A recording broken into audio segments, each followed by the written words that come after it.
जय हिंद साथियों, स्वागत है आपके YouTube channel A K Mishra study centre पे एवं YouTube channel Angad Kumar Jha YouTube channel पे और फेसबुक आईडी जो है अंगद कुमार झा फेसबुक आईडी है। आज हम आपके साथ सुबह सुबह आए हैं। सबसे पहले मैं उम्मीद रखता हूं और भगवान से ये दुआ करता हूं, प्रार्थना करता हूं, आप स्वस्थ होंगे, मस्त होंगे, तंदुरुस्त होंगे और बेहतरीन होंगे। आपकी पढ़ाई बेहतरीन हो, हम आपके साथ कराएं और आपकी पढ़ाई और बेहतरीन हो, हम इसीलिए आपके साथ आए हैं। आज हम लोग क्लास 10 वर्ग 10वीं की एनसीईआरटी मैथ के 1.3 एक्सरसाइज जो 1.3 है, क्वेश्चन नंबर 1 में कहता है कि सिद्ध कीजिए कि एक अपरिमेय संख्या है। यह क्वेश्चन बार बार बिहार बोर्ड पूछता है और हर बार पूछता है, मतलब हर वर्ष की भांति इस वर्ष भी बिहार बोर्ड 2026 के बोर्ड एग्जाम में 100% एक क्वेश्चन आएगा कि सिद्ध कीजिए कि √5 या 2 + √5 या 3 + √5 एक अपरिमेय संख्या है। अब आप इसको सिद्ध कैसे करिएगा, किस प्रकार हम इसको बनाएंगे ताकि हमें 5 में 5 नंबर दे। देखिए, बनाने के कुछ नए नए तरीके आते हैं, हर एक तरीका आता है। तो आइए हम आपके साथ आपका प्यारा शिक्षक अंगद कुमार झा अब चलते हैं हम लोग क्वेश्चन की ओर, जो कि मैथ एनसीईआरटी 1.3 क्लास 10 के लिए है। यदि साथियों, सबसे पहले एक बात आप ध्यान रखिएगा कि जब तक आप इस पूरे वीडियो को वॉच नहीं करते हैं, आप इस पूरे क्वेश्चन को अंत तक नहीं देखते हैं, स्किप करके यदि देखते हैं तो समझ आने में थोड़ी सी दिक्कत आ सकती है। आप सबसे पहले इस वीडियो को बिना स्किप किए, बिना छोड़े पूरे वीडियो को देखें। यदि समझ में आए, बेहतरीन लगे तो बगल में सब्सक्राइब की बटन होगी, आप बेल आइकन को दबाएं, चैनल को सब्सक्राइब करें, लाइक करें, कमेंट में एक प्यारा सा कमेंट में जय श्री राम जरूर लिखें और ज्यादा से ज्यादा अपने साथियों तक, दोस्तों तक शेयर करें। आइए हम लोग क्वेश्चन की ओर चलते हैं। क्वेश्चन कहता है कि सिद्ध कीजिए कि √5 एक अपरिमेय संख्या है। क्या कह रहा है कि सिद्ध कीजिए कि √5 एक अपरिमेय संख्या है। यह कह रहा है कि √5 एक अपरिमेय संख्या। अपरिमेय संख्या क्या होती है, अपरिमेय संख्या क्या होती है, इसको पहले सुनिए। परिमेय संख्या कहते हैं कि वैसी संख्या जिसे हम p/q के रूप में लिखेंगे तो उसे अपरिमेय संख्या कहेंगे, और जिसे हम p/q के रूप में नहीं लिख सकते हैं उसे अपरिमेय संख्या कहेंगे। यहाँ √5 एक अपरिमेय संख्या है, लेकिन हमको प्रूव करना है। कह रहा है कि फॉर्मूला का नाम रामलाल है, लेकिन हमको प्रूव करके दिखाओ रामलाल है कि नहीं है। वही बात है, √5 एक अपरिमेय संख्या है, लेकिन हमको अप्रूव करना है, सिद्ध करना है कि यह एक अपरिमेय संख्या है। अब कैसे सिद्ध करेंगे, आइए हम लोग शुरुआत करते हैं। हम यहाँ सबसे पहले लिखेंगे, माना कि जबरदस्ती करेंगे। अब हम √5 एक परिमेय संख्या है,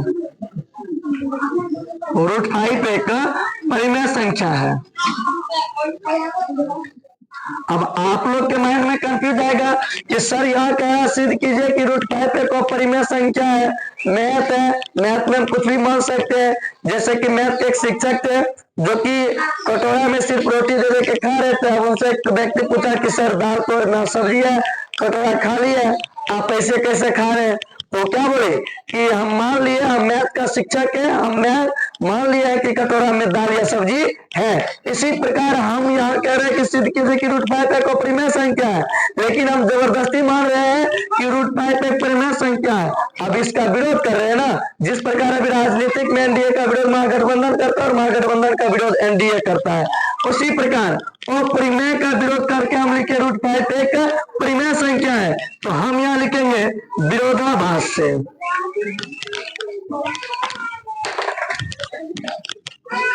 यहाँ हम लिखेंगे विरोधाभास से। कहने का अर्थ है कि यहाँ कहा कि √5 एक अपरिमेय संख्या है और जबरदस्ती हम माना कि लिख के √5 एक परिमेय संख्या, इसका विरोध मतलब उल्टा लिखे विरोधाभास से। अब √5 परिमेय संख्या है, तो हम अभी आपको बताए कि परिमेय संख्या उस संख्या को कहते हैं जिसे हम p/q के रूप में लिख सकते हैं। मतलब p/q के रूप में लिखेंगे तो यह एक परिमेय संख्या होगी। p/q के रूप में नहीं लिखा जाए तो वह परिमेय संख्या कदापि नहीं होगा। तो √5 बराबर p/q लिख दिए। अब हम लिखेंगे दोनों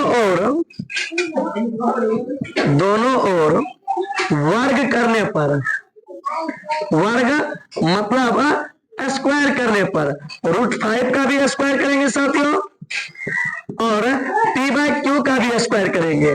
देखिए √5 का स्क्वायर करेंगे तो यह हो जाएगा 5 और p/q का स्क्वायर करेंगे तो हम थोड़ा सा अलग रफ में चलते हैं। p/q का स्क्वायर करेंगे तो हम इसको ऐसे लिख सकते हैं p²/q²।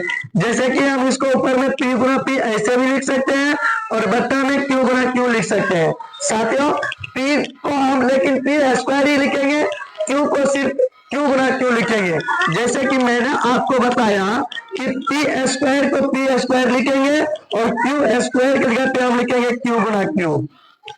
अब देखिएगा इसके बता में तो कुछ नहीं रहता है, तो हर हमेशा हर में एक होती है, लेकिन आपका बच्चा है नहीं, 10वीं का स्टूडेंट है, मैट्रिक का है, बोर्ड का एग्जाम देने वाले हैं। अब आपको बताया जाए कि हर में कुछ नहीं होता है तो एक होता है, तब तो गड़बड़ की बात है।